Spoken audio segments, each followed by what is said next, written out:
Ji, this is me किरण नाज। आप देख रहे हैं यूट्यूब पर द किरण नाज शो। बहुत शुक्रिया आप तमाम लोगों का जो मेरे चैनल पर तशरीफ़ लाए हैं। इंतहाई अफसोसनाक मनाज़र जो पिछले 2-3 दिनों से मुझे सोशल मीडिया पर देखने को मिले हैं, बड़े तकलीफ़ दे मनाज़र हैं। और उस मंज़र को देखते हुए मैंने सोचा कि एक वो मुल्क जो कहने को चांद पर पहुंच गया है, लेकिन बेगैरती, बेहयाई, अपने लोगों को नंगा करने में भी वो बेगैरती की एक हद क्रॉस कर गया है, वो बेगैरती की उरूज पर पहुंच गया है। मैं बात कर रही हूँ मेरे पड़ोसी मुल्क इंडिया की, कि जहाँ पर मणिपुर की जो वीडियोज़ मैंने देखी हैं, जिस तरह से उसमें कुछ ख़वातीन को बरहना किया गया है, जिस तरह से वहाँ की कुछ वीडियोज़ आ रही हैं कि जो लोग हैं वहाँ के, जो रिहायशी हैं, उनके मुताबिक जो कि जिनके प्रोफाइल्स या जिनकी जो हैसियत है वो बहुत लो है, उनके ऊपर किस तरह से मर्द हजरात उनके चेहरों पर किस तरह से पेशाब कर रहे हैं, वो बहुत पेनफुल है, बहुत तकलीफ दे है। और यहाँ तक कि इसको एक्सप्लेन करना, वीडियो में इस तरह से बात करना, ये सोच ही मेरे लिए, ये बात करना, इन लफ्ज़ों की अदायगी मेरे लिए बहुत मुश्किल हो रही है। ये किस किस्म के हैवान से भी बदतर लोग हैं जो इंसानों के साथ ही सब कुछ कर रहे हैं। मतलब जो इंसान उनके सामने मौजूद है वो उन्हीं की तरह खाता पीता है, उन्हीं की तरह सोता है, उन्हीं की तरह चलता फिरता है, उन्हीं की तरह बात करता है, उन्हीं की तरह जागता है, उसी के साथ ये हरकत की जा रही है, बगैर ये सोचे कि अगर कल को यही हरकत उनके साथ कोई भी दूसरा इंसान कर रहा हो तो उन्हें कैसा महसूस होगा। और किसी इंसान की इतनी जिल्लत करना, इतनी तजलील करना इंसानियत की, किस किस्म के बेहया किस्म के लोग हैं, क्या ये इंसान कहलाने के काबिल हैं। जो मणिपुर में वाक़या हुआ है, इसके बारे में बताया जा रहा है, ये तकरीबन 2.5 महीने पुराना वाक़या है। 4 मई को ये वाक़या पेश आया, जिसकी वीडियोज़ जो हैं वो सोशल मीडिया पर अब आई हैं, जिसमें जो एक वीडियो है जो मैंने देखी है, बड़ी तकलीफ़ दे वीडियो है। यकीन कीजिए कि 2 रोज़ से मुझे नींद नहीं आ रही है, 2 रातों से मुझे नींद नहीं आ रही है। मुझे बार बार जहन में, मैं जब उन वीडियोज़ के बारे में सोचती हूँ, उस वीडियो के स्पेसिफिकली सोचती हूँ, तो मुझे अचानक जो है वो नींद से मेरी आँख खुल जाती है। ऑन अ सीरियस नोट, ये बहुत तकलीफ़ दे चीज़ जो है वो मैंने देखी है, जहाँ पर वो 2 ख़वातीन हैं, उनको बरहना किया गया है, उनके साथ जो हरकतें की जा रही हैं, जिस तरह से उनके जिस्मानी आज़ा को टच किया जा रहा है, इतना बड़ा मॉब, उसमें एक भी आदमी गैरतमंद नहीं था, एक भी मर्द जो है वो वाकई मर्द नहीं था। सारे के सारे हिजड़े और खुसरे जो थे, या उनके भी कुछ कायदे और कानून होते हैं, ये सारे के सारे मर्द जो थे ये कौन थे। बल्कि मुझे माफ़ कीजिएगा कि मैंने हिजड़ों का नाम तस्करा कर दिया, मैंने खुसरों का तस्करा कर दिया, कि ये वो लोग हैं कि जिनकी जो बेचारे खुद मुख्तलिफ ममालिक में बशमूल पाकिस्तान के, इनको तो अपने कवानीन नहीं मिल रहे, लेकिन वो जो सारे आदमी थे अपने आप में, जो सारे के सारे मर्द थे, जो अपने आप में शायद वो जिन लोगों को नंगा कर रहे हैं उनसे ज़्यादा हैसियत रखते हैं, उनके मुताबिक उनके प्रोफाइल्स बहुत ज़्यादा हाई हैं, तो उनके क्या जो मॉरल प्रोफाइल्स होते हैं वो हाई नहीं थे, उनके अंदर कोई इंसानियत नहीं थी जो वो ये हरकतें कर रहे थे। बहुत तकलीफ़ और बहुत दुख मुझे वो सारा मंजर देख कर हुआ। और वो क्या रहा है कि जी ये 2.5 महीने से ये सारी चीज़ें चल रही हैं, वहाँ पर ख़वातीन को इसी तरीके से घरों से निकाला जाता है, उनको बरहना किया जाता है, उनके साथ मॉब जो है वो ये जो हुजूम होता है वो उनके साथ ज़्यादतियाँ कर रहा होता है, उनकी इज़्ज़तें बर्बाद कर रहा होता है। पूरे इंडिया में अगर पूरे 1 साल का अगर मैं डाटा देखती हूँ ना, तो 1 साल में तकरीबन 3 लाख से ऊपर लड़कियों के साथ जो है वो ज़्यादतियाँ हो चुकी हैं। और ये रिपोर्टेड केसेस हैं, जो रिपोर्ट नहीं हुए हैं वो अल्लाह जाने कितने होंगे, कितनी बड़ी तादाद में होंगे। जब 2.5 महीने इस पूरे वाक़े को गुजर गए हैं, उसके बाद जब ये सोशल मीडिया पर वीडियो आई है, तो फिर ये दरिंदा मोदी के पेट में भी मरोड़ उठी है। और जो वहाँ के बड़े बड़े अपने आप में स्टार्स हैं, एक्टर्स हैं, उनके भी पेट में मरोड़े उठी हैं, और वो भी अब जो है वो सोशल मीडिया के ऊपर आकर आवाज़ें उठा रहे हैं कि जो अब माशरा अपनी औरतों की इज्जत नहीं करता, उस माशरे को बर्बाद होना होता है, और ये होना होता है, वो होना होता है। कितनी शर्म की बात है। आप लोग जो हैं वो जिस तरह की फ़िल्में बनाते हैं, जो कुछ आप दिखाने की कोशिश करते हैं, उसके मुताबिक तो शायद आप लोग मॉरली बहुत ज़्यादा जो है वो इंसाफ पसंद, उसूल पसंद, बाकिरदार किस्म के लोग हैं, लेकिन आपके अपने मुल्क में किस किस्म की हरकतें हो रही हैं। औरत, बेटी, लड़की किसी भी मुल्क में हो, किसी भी माशरे में हो, उसकी हैसियत एक ही जैसी होती है, वो काबिल एहतराम होती है, वो काबिल इज़्ज़त होती है। उसको सिक्योरिटी फराहम करना, उसको महफूज माशरा फराहम करना, ये रियासत की जिम्मेदारी होती है। लेकिन ये दरिंदा मोदी की कैसी रियासत है कि जहाँ पर, अगर मैं कश्मीर की बात करती हूँ तो वहाँ पर भी यही सारी हरकतें होती हैं। वहाँ पर ख़वातीन को ज़्यादतियों का निशाना बनाया जाता है, उनके गैंग रेप होते हैं, जो हामला औरतें होती हैं उनके पेट पे लातें मारी जाती हैं, उनके बच्चों को इस तरह से, जो पैदा नहीं हुए हुए होते हैं उन बच्चों को इस तरह से मारा जाता है, उनके पेट फाड़कर उनके बच्चे निकाले जाते हैं। अगर मैं मणिपुर की बात करती हूँ तो वहाँ पर भी यही सारे वाक़यात हमारे सामने आ रहे हैं। अगर मैं भारतीय रियासत आसाम की बात करती हूँ तो वहाँ पर भी यही सारे वाक़यात आते हैं। अगर मैं दिल्ली की बात करती हूँ तो वहाँ पर मुसलमानों के साथ अक़लियती बिरादरी, उनके साथ भी यही सारे वाक़यात सामने आते हैं। तो पूरे हिंदुस्तान में जहाँ नज़र उठाई जाए वहाँ अक़लियतों के साथ यही सब कुछ हो रहा होता है। और फिर उसके बाद आप जो है वो शाइनिंग इंडिया बनने की कोशिश कर रहे होते हैं। ऐसे बनेंगे आप, ऐसे आप अपनी औरतों को रुस्वा करके, अपनी औरतों को सड़कों पर नंगा करके, उनके जिस्मानी आज़ा पर हाथ लगा के और इस चीज़ पर बड़ा फ़ख्र महसूस करके वीडियोस बनवा के ऐसे बनेंगे आप शाइनिंग स्टार्स, ऐसे बनेंगे आप शाइनिंग इंडिया। और जो इसमें सबसे बड़ी अलमिया की बात है वो ये है कि पुलिस की तहवील से, पुलिस की मौजूदगी में ये सारी चीज़ें होती रही हैं। मतलब आप वो मेंटल सिकनेस चेक कीजिए और जिनके साथ ये गुजरा उनका आप उनकी ट्रॉमेटाइज सिचुएशन को आप ज़रा महसूस करने की कोशिश कीजिए कि एक फैमिली है पूरी, बेटा है, बाप है, बहन है, माँ है और उनके साथ एक पड़ोस की खातून है।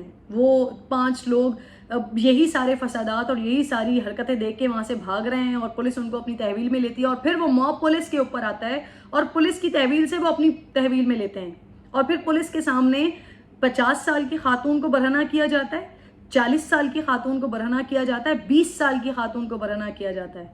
बाप और भाई कोशिश करते हैं अपनी घर की ख़वातीन को बचाने की, अपनी फैमिलीज़ को बचाने की, तो पहले बाप को मारा जाता है, फिर भाई के सामने बेटी के साथ ज़्यादती की जाती है, भाई के सामने उसकी बहन के साथ ज़्यादती की जाती है और कोई एक इंसान नहीं, जो मॉब, जो हुजूम मौजूद है वो उस लड़की के साथ ज़्यादती करता है। मतलब पे दर पे उसके साथ ज़्यादती होती है और फिर उसके बाद उसके भाई को भी मार दिया जाता है। तो आप सोचें कि वो लड़की किस ट्रॉमेटाइज सिचुएशन में होगी कि उसको 2 किलोमीटर मतलब एक तवील रास्ता, कि उसको एक लड़की जिसके पास एक कपड़ा नहीं है कि वो अपने तन को छुपा सके, उसको लेकर वो इतना बड़ा मॉब, इतना बड़ा जो है वो मेरे पास तो उनको कुछ कहने के लिए ना वर्ड्स भी नहीं है। मुझे उनको जानवर कहते हुए भी शर्म आ रही है कि जानवरों के अपने कुछ रूल्स होते हैं, जानवर ये हरकतें नहीं करते। अगर मैं किसी और जेंडर की बात करूं उनमें ये सब कुछ नहीं होता, ये तो इंसान कहलाने के लायक नहीं है। फिर उसके बाद मैं हैरान होती हूँ इस चीज़ पर कि इसराइल, जिसे हम तो मानते ही नहीं हैं, हमारी नज़र में तो वो रियासत ही नहीं है। जो कुछ वो फ़लस्तीन में करता है, जो कुछ फ़लस्तीन की ख़वातीन के साथ, वहाँ के मर्दों के साथ, जहाँ वहाँ मसाजिद के साथ, उनके लोगों के साथ जो कुछ वो कर रहा होता है, तो हम तो उसको रियासत मानते ही नहीं हैं। वो फ़लस्तीन उसके वो इसराइल उसके पेट में तकलीफ़ उठती है कि जी पाकिस्तान में एक पॉलिटिकल पर्सनैलिटी और उनकी जमात के साथ अच्छा नहीं हो रहा है, उनके साथ इंसाफ नहीं हो रहा है। और यहाँ पर ये एविडेंस के तौर पर मौजूद है। मतलब बड़े से बड़ा कोई दुश्मन हो, बड़े से बड़ा कोई दोस्त हो, हर किसी के रोंगटे खड़े कर देने वाली ये हरकत हुई है, लेकिन वहाँ पर वो बिल्कुल चुप बैठा हुआ है। फिर ज़रा मैं आ जाती हूँ पाकिस्तान में, और हमारे कुछ लोग जो कि सोशल मीडिया ब्रिगेड है और एक जमात की तरफ उनका बहुत सारा टिल्ट है, वो जमात जिन्होंने सारा ये 9 मई का वाक़या किया। कल जब मैंने इस पर ट्वीट किया, जब मैंने इस वाक़े के बारे में लिखा और ये सोचा और ये पूछा लोगों से कि ये जो ह्यूमन राइट कमीशन है, ह्यूमन राइट्स की तंजीमें हैं, ये आलमी चैम्पियन बने फिरते हैं, वो अंधे हैं सारे के सारे? ना उनको कश्मीर में ये सब कुछ नज़र आता है, ना उनको मणिपुर में ये सब कुछ नज़र आता है, ना उन्हें आसाम में नज़र आता है, ना उनको भारत की दीगर रियासतों में नज़र आता है। वो सारे के सारे अंधे हैं। तो लोग मुझे नीचे आकर लिखना शुरू हो गए कि जी पाकिस्तान में भी तो PTI की ख़वातीन के साथ ये सब कुछ हुआ है। PTI की ख़वातीन को क्या, अल्लाह माफ़ करे, मुझे बोलते हुए शर्म आ रही है कि वो चाहे उसका ताल्लुक़ किसी का ताल्लुक़ PTI से हो, PMLN से हो, पीपल्स पार्टी से हो, किसी भी जमात से हो, या कोई न्यूट्रल खातून हो, सारी की सारी ख़वातीन की इज़्ज़तें एक जैसी हैं। क्या पाकिस्तान में यहाँ पर किसी को नंगा किया गया है? अल्लाह माफ़ करे। क्या किसी खातून को इस तरह से ज़लील और रसवा किया गया है कि उनको सड़क के ऊपर बरहना करके घुमाया जाए? क्या उनके जिस्मानी आज़ा को इस तरह से छुआ गया है, इस तरह से टच किया गया है इतने सारे लोगों के बीच में, जो आप नीचे आकर लिख रहे हैं कि पाकिस्तान में जी PTI की ख़वातीन के साथ ये सब कुछ होता है? कुछ तो शर्म करें, कुछ तो लिहाज करें, देखें तो सही कि हमारे मुल्क में और जिसकी हम बात कर रहे हैं, जिनके बारे में हम लिख रहे हैं, उनमें ज़मीन आसमान का फ़र्क है। वो जो वहाँ पर जिनके साथ हो रहा है, कभी हमारे ही अपने मुसलमान बहन भाइयों के साथ ये सब कुछ हो रहा होता है, कभी उनकी नज़र में जो दीगर बिरादरियां हैं, जो उनकी नज़र में वो समझते हैं कि ये जी अछूत हैं या वो ये दिलत हैं या इनकी कोई अपनी हैसियत नहीं है, जिनको वो जानवरों से भी बदतर समझते हैं, उनके साथ ये सब कुछ करें। क्या पाकिस्तान में ये सब कुछ होता है? पाकिस्तान में खुदा न खास्ता कोई इतना सा भी वाक़या अगर किसी माइनॉरिटी के साथ हो जाए तो पूरी की पूरी मेजॉरिटी खड़ी हो जाती है। वहाँ पर तो हुकूमत मुंह में उंगलियां डाल के बैठी हुई होती है, वहाँ पर तो अदालतें मुंह में उंगलियां डाल के बैठी होती हैं। वो नहीं एक्शन लेती कि कश्मीर में जो कुछ होता है, कश्मीर में अगर 370 लगा दिया जाता है, तो कश्मीर की अगर खुसूसी हैसियत को ख़त्म कर दिया जाता है तो वहाँ पर खामोशी से बैठे हुए होते हैं। अगर वहाँ पर आसाम में कुछ हो जाता है खामोशी से बैठे होते हैं। क्या पाकिस्तान में ये सब कुछ होता है? क्या पाकिस्तान में अगर इस तरह के वाक़यात होते हैं तो क्या आपने देखा है कि मीडिया चैनल्स पे, क्या आपने कभी मुझे खामोश देखा है? कि अगर किसी एक बार सिंध में अटैक हुआ था, हमला किया गया था मंदिर के ऊपर, उसके बाद पूरी जो रियासत थी, यानी कि पूरी जो सिंध हुकूमत थी, पूरी कैबिनेट थी, वो जाकर वहाँ पर बैठी हुई थी, वो सिक्योरिटी दे रही थी। उन्होंने इंश्योर कराया था कि जो भी लोग इस चीज़ में मुलव्विस हैं, इस हमले में मुलव्विस हैं, उन तमाम को कानून के कटहरे में लाया जाएगा। क्या इंडिया में आपने ये सब कुछ होते हुए देखा है? क्या वहाँ पर आपने गुजरात के कसाब की हरकत से लेकर कश्मीर में जो कुछ हुआ, क्या आपने आज तक देखा है? बल्कि वहाँ पर तो कहा जाता है कि ये बेहतरीन चीज़ हुई है जो भी हुई है। और ये जो हमारे आलमी चैम्पियंस हैं, ये जो यूएन के लोग हैं, ये अंधे हैं, इनकी आंखें नहीं हैं, या फिर इनकी आंखें हैं तो इनके मफादात बहुत ज़्यादा हैं। इनके मफादात किसी खातून को बरहना होते भी देख सकते हैं, इनके मफादात किसी मर्द हजरात के मुंह पर यूरिन पास करते हुए भी देख सकते हैं, इनके मफादात लोगों को, उनके घरों को जिंदा जलाते हुए लोगों को और उनके घरों को जलाते हुए भी देख सकते हैं। ये जो यूएन है, इनके मफादात लाउड स्पीकर्स पर लोगों को मारते हुए, ज़ोर ज़ोर से चीखते हुए और पूरे इलाके को सुनाते हुए भी देख सकते हैं, क्योंकि इनके मफादात ज़्यादा हैं और इंसान की जो हकीकत है या इंसान की जो वैल्यू है वो बहुत कम है। तो खुदा के लिए ये जो पाकिस्तान में एक छोटा सा टोला है ना, छोटा सा तबका है, ये जो सोशल मीडिया पर आ जाता है और डिफेंड करना शुरू हो जाता है, अल्लाह के वास्ते ज़रा सोचें, अकल के कुछ नाखुन लें, होश के कुछ नाखुन लें और देखें कि वहाँ पे क्या होता है और यहाँ पे क्या होता है। अल्हम्दुलिल्लाह बहैसियत मुसलमान जो अल्लाह ताला ने पाकिस्तान में ख़वातीन की इज़्ज़त के बारे में कुरान पाक में जो फरमाया है, जो ख़वातीन को हुकूक दिए गए हैं, जो ख़वातीन को इज़्ज़त दी गई है, उस पर अगर 100% नहीं तो ऑलमोस्ट 50% 80% तक उस पर अमल करने की कोशिश की जाती है यहाँ पर। और ख़वातीन के साथ वो सलूक नहीं किया जाता जो इंडिया में हो रहा होता है। अगर यहाँ पर कोई रेप का केस होता है तो उस शख्स को माफ़ नहीं किया जाता। ज़ैनब का वाक़या और इमरान की जो फांसी है वो आप सबके सामने है। मुझे याद दिलाइए और मुझे बताइए कि दिल्ली वाक़े से लेकर जितने भी इंडिया में वाक़यात हुए हैं, क्या उनके लोग जो करने वाले होते हैं वो पकड़े जाते हैं? कई तो ऐसे होते हैं आरएसएस के गुंडे जिनको हुकूमती सरपरस्ती हासिल होती है। ऑलमोस्ट केसेस में हुकूमती सरपरस्ती में वो ख़वातीन के साथ ज़्यादतियाँ कर रहे होते हैं। तो क्या यहाँ पर अल्लाह माफ़ करे किसी भी खातून के साथ खुदा न खास्ता किसी बच्चे के साथ, किसी बच्चे के साथ ये वाक़या, ये सानेहा हो जाए, उसके साथ कोई ज़्यादती का वाक़या हो जाए, तो क्या कहीं पर हमें ये दिखने को मिलता है कि किसी को रियासत की छतर छाया हासिल हो या रियासत की तरफ से उसको प्रोटेक्शन मिल रही हो? नेवर। रियासत की तरफ से उसको करार वाकई सज़ा दी जाती है। और उसमें रिसेंटली इमरान की मिसाल, ज़ैनब वाक़े के बाद इमरान की फांसी उसकी मिसाल है।